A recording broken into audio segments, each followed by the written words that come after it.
Welcome back to Apatros Review. In this episode, the Monogram 9 Challenge, Part 2. Hi there, welcome back to Apatros Review. I'm your host, Mila Sipka, and join me as I'm taking a ride through the wild world of science fiction action horror, all from my personal DVD collection. It's getting kind of dark out here. Anyway, in this episode, this is the second of a 3-episode special I'm doing on the Monogram 9, basically the Monogram 9 Challenge, which is where I review all 9 films that Bela Lugosi did for the Monogram Studios in the early 1940s, from 1941 to 44. Now, and this was a pretty infamous. Now, the films in this episode I'm reviewing in the middle 3 and the 9: The Corpse Vanishes, directed by Wallace Fox in 1942; Bowery Midnight, which you saw the cover for, Wallace Fox 1942 as well; and The Ape Man, directed by William One-Shot Bodine 1943. Now, I actually have I have DVD copies of The Corpse Vanishes and Bowery Midnight. I saw them both on cheap Bela Lugosi double feature public domain DVDs for Flashback Entertainment, but for The Ape Man I caught that one on YouTube. Now, like I said, this is the second in a 3-part review where I make it my mission to watch and review all 9 of the infamous 9-picture deal that Bela Lugosi did with Sam Katzman and Monogram Pictures, one of the cheapest film studios during 1940s Hollywood. Monogram, in terms of production values, are basically the 1940s version of the Asylum. Often mockbusters were never a thing then. Monogram just made cheap thrillers and comedies to the East Side kids. All 9 films are considered by many to be entertainingly awful, but some of them are pretty reasonable for their time. Now check the middle 3 films in this challenge. Corpse Vanishes. Just quickly mention that the Corpse Vanishes came out on the 8th of May 1942, Bowery at Midnight came out on the 30th of October 1942, and The Ape Man, which came out on the 5th of March 1943. Now, Corpse Vanishes. A series of unusual events occur in the city when brides getting married end up being seriously tanked on their wedding days, collapsing into alternates apparently dying, then their bodies being stolen on the way to the morgue. A female reporter who was present at one of the ill-fated weddings notices that all the affected brides are wearing strange orchids that emit a strange sweet smell, despite the fact that orchids don't emit smells, at least not normally, making this a strange case. The reporter tracks down the origin of the strange flowers to Dr. George Lawrence, a reclusive botanist and scientist who is actually secretly cultivating these flowers so he can put his victims into a cataleptic state. They're not actually dead, and steal their comatose bodies so he can harvest their glands to preserve his ancient wife's youth look. This 4-film, the Monogram 9 catalogue, is a real beast of a film as far as 1940s ultra-cheap thriller schlock goes. The plot is almost completely bonkers to begin with, breaking into its storyline with no time to fuck around.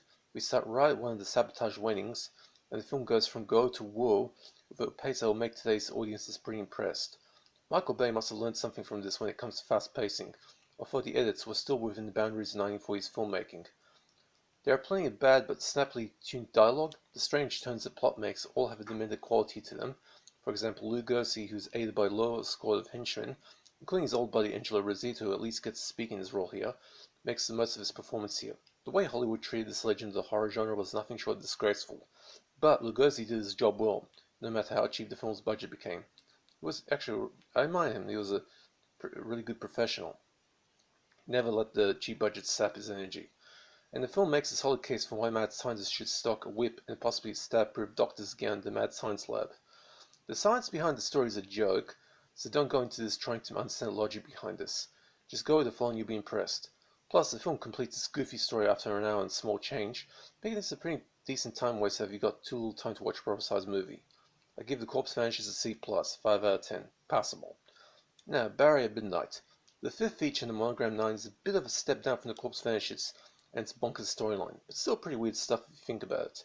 A crime thriller yarn with a horror twist, Bowery at Midnight has Bela Lugosi playing an esteemed criminology professor who has a side job working a soup kitchen in the Bowery part of Manhattan. Although the police precinct here shown is the 45th, the 4-5 in New York City cop speak, which is technically in the Bronx, not in the Bowery. I would like to take this opportunity to give a shout out to the entire NYPD, who have done an excellent job over the years. I hope you guys are safe.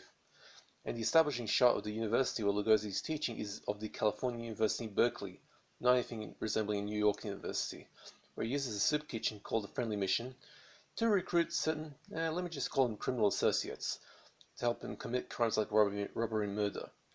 It also enables the professor to do his own cleanup of the local crime community, and by the way, he's like a criminology professor, by killing his associates after each crime, burying their bodies in his own private cemetery in the basement of the soup kitchen, complete with wooden tombstones. But for what even the professor doesn't know is that the druggy doctor he keeps on hand there has been secretly reanimating the dead crims as zombies for use of an unknown drug, which he keeps in the cell under the cemetery to get revenge on the professor.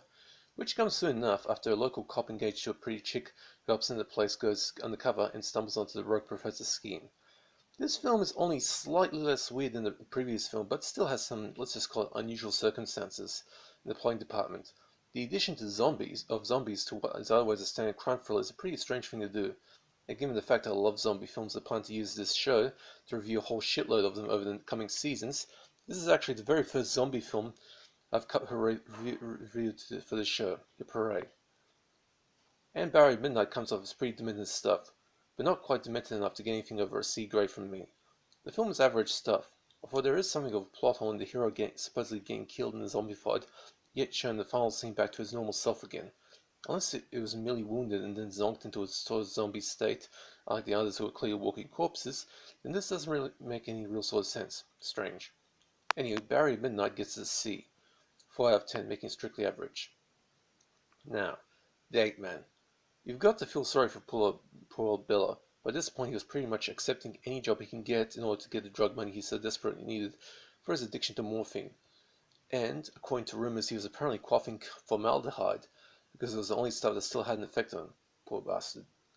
In the Ape Man, the sixth of the Monogram 9, Bela was reduced to wearing fake ape fur on his head and face and hands in order to portray mad science in his quest to study evolution takes a potion that turns him into a human ape. That looks like a sort of werewolf in places. Anyway, Bela needs human spinal fluid in order to regain his human form, but in order to do that, he needs to kill his victims. Either medical science has evolved significantly since the days of the early 1940s, or the people back then didn't know sweet fuck all about what they were doing, judging by what happens here.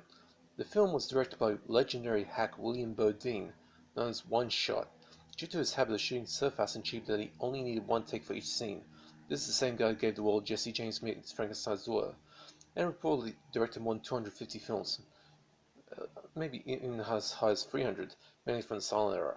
The lack of polish, due to Mr. One-Shot's habits, does a fair job of rendering whatever atmosphere this unholy bugger might have had practically useless. And the strange fourth-wall breaking mysterious character who shows up from time to time and reveals himself to be the film's author before cranking up the car window of the woods the end print on it is probably the strangest thing I've seen in the 1940s movie. Strange. The film doesn't seem to have been taken seriously, so if you're in the mood for a laugh, this might fit the bill. Otherwise, it's pretty bad stuff. The Ape Man gets a D. 2 out of 10, an example of bad filmmaking. Now, that's basically it for the middle section of this special. And I'll review the final 3 films, which I don't have DVD copies of, but I caught on YouTube, in the next episode, in about 3 days' time. So I hope you guys are staying safe, enjoy yourselves, and that's it for this review.